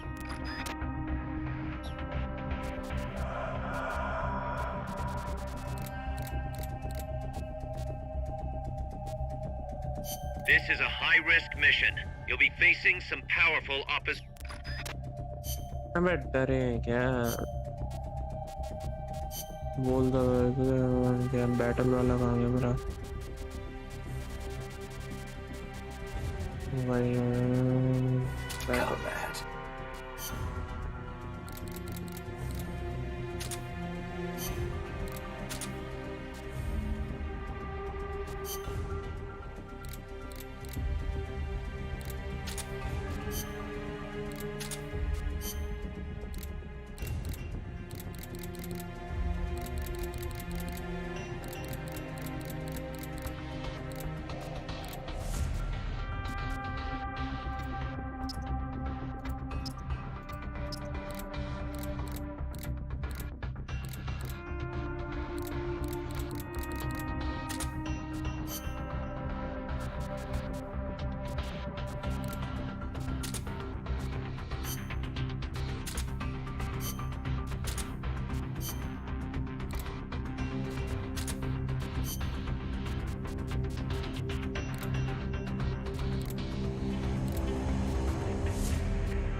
the Pupa AI weapon.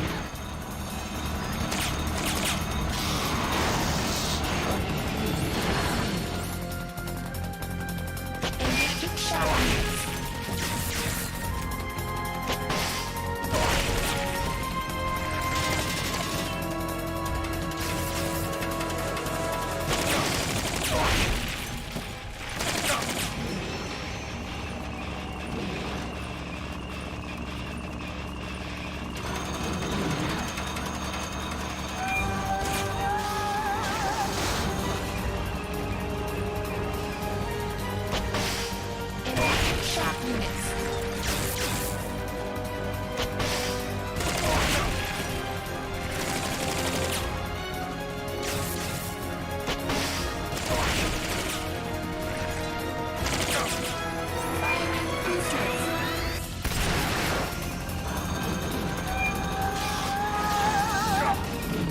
They've okayed the request for support. They're sending out a cardboard box as we speak.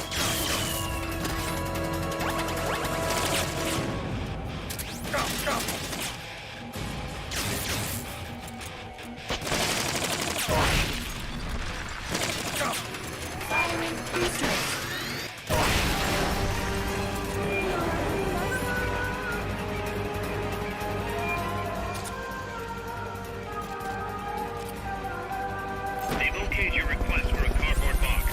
It'll be sent out shortly.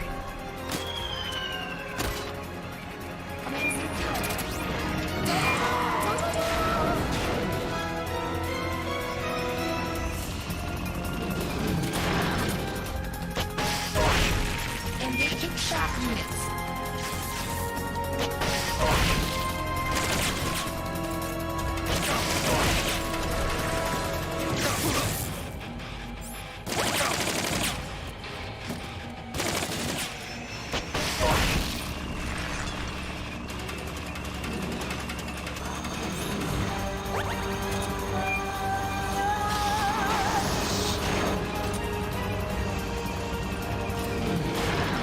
They've okayed the request for support. They're sending out a cardboard box as we speak.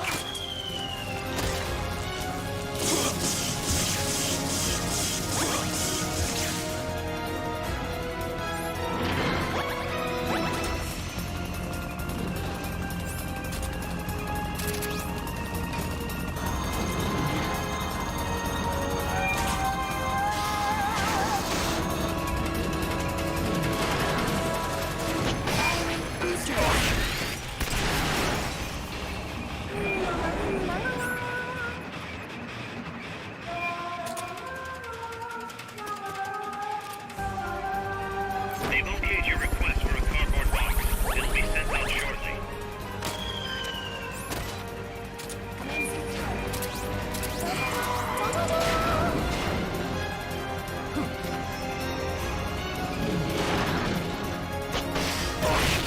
Engaging shock units.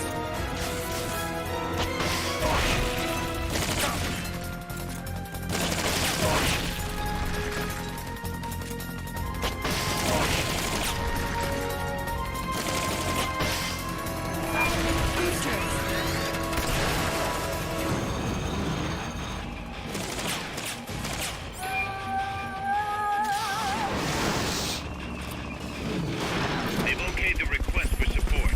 They're sending out a cardboard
okayed the request for support. They're sending out a cardboard box as we speak.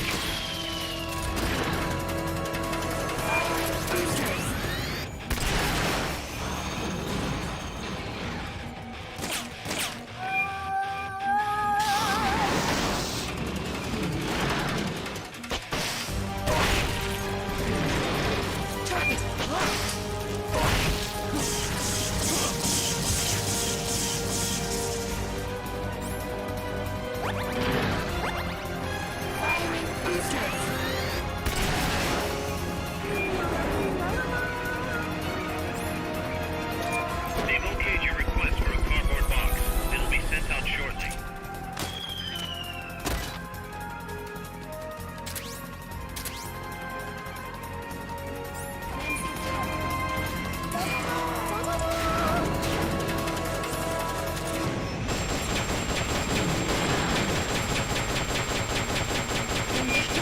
Units.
Come on, Snake!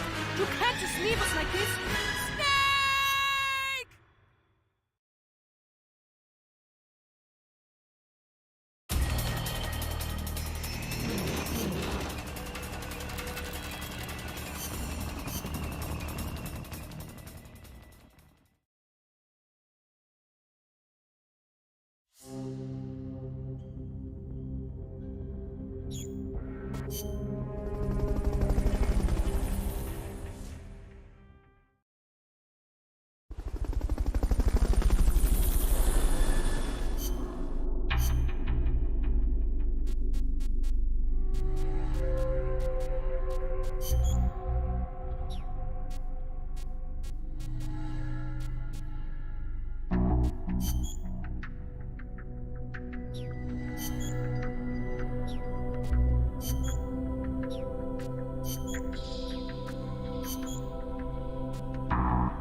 Let's...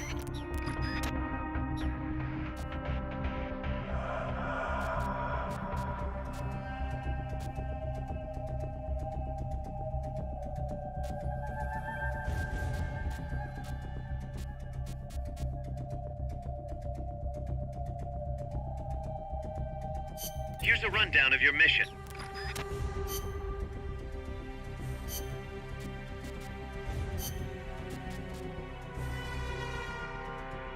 Survival.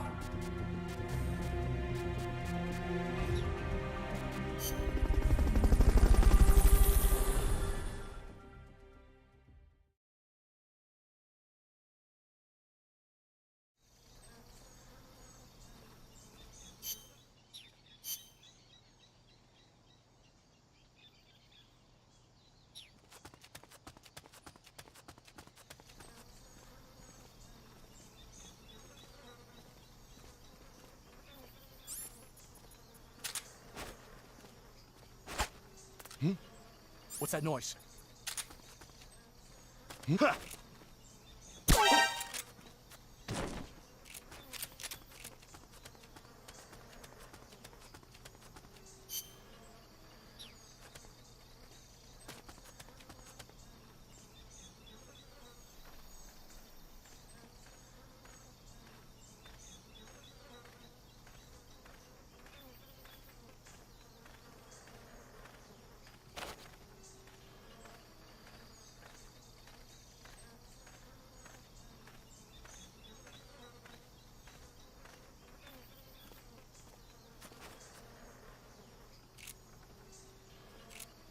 Freeze.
Okay, you're done with that area.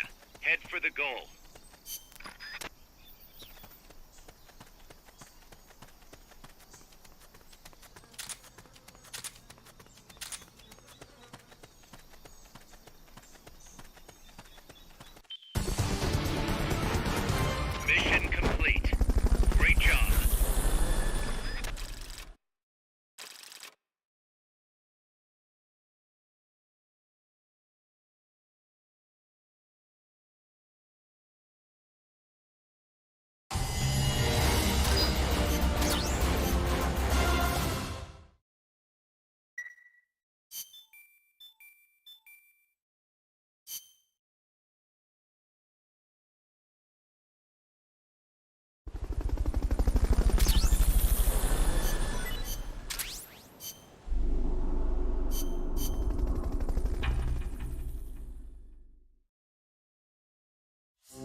This is a high risk.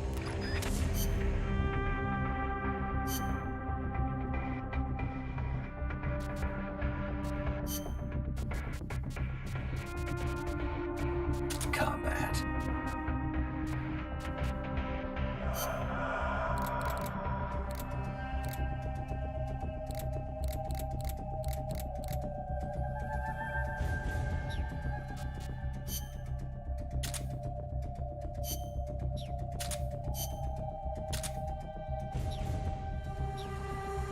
What the fuck? Huh? Huh?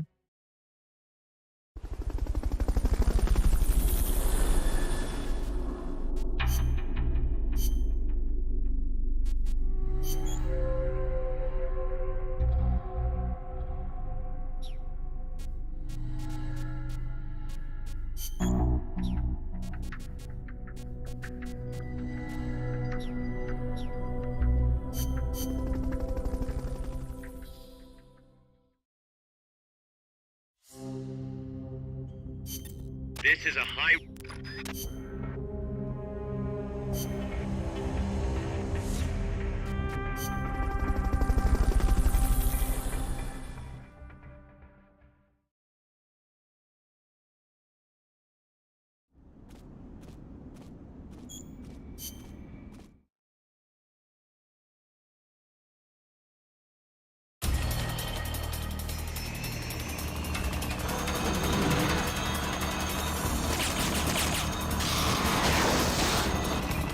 Neutralize the Pupa AI weapon.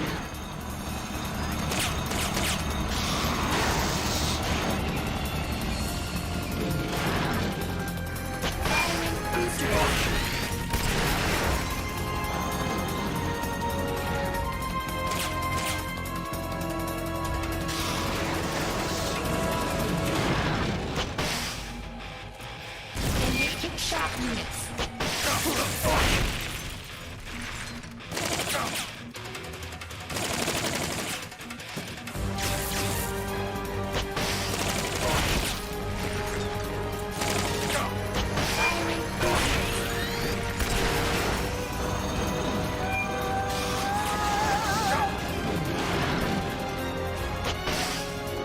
Engaging sharp units.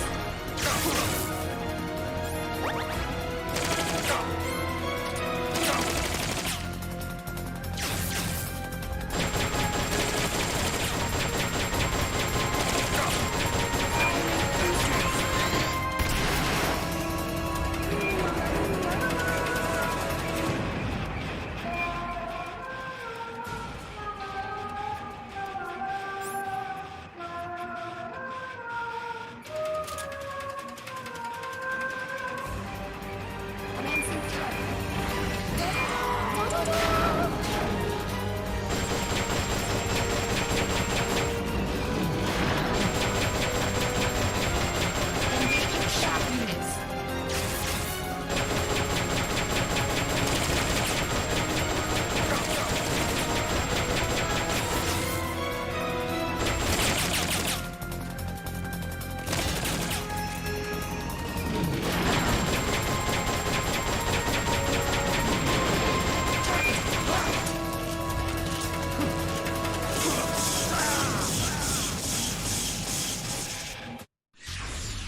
Snake, what happened?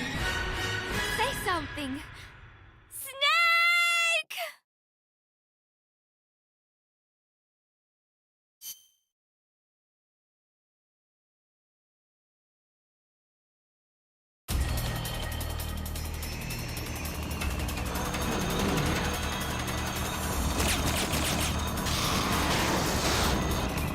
Neutralize the Pupa AI weapon.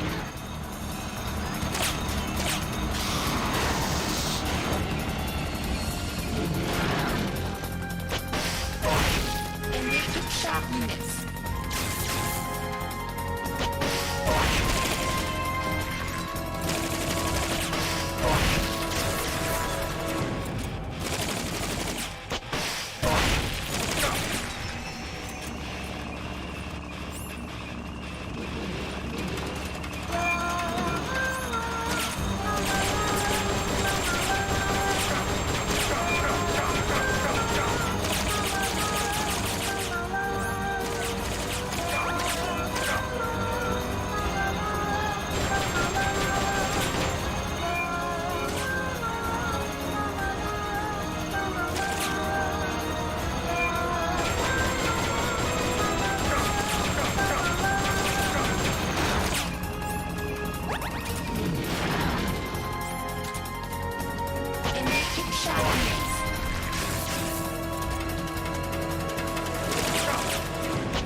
BlackShark output at maximum.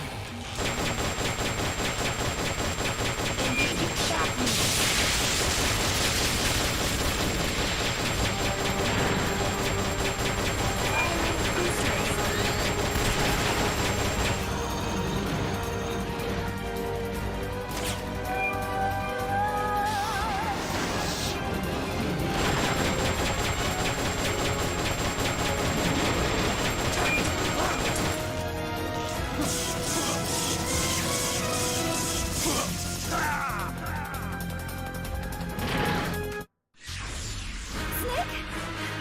What happened?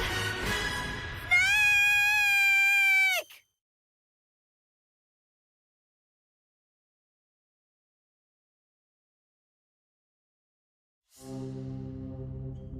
Match होता है भाई, हो गया आज का। Bye.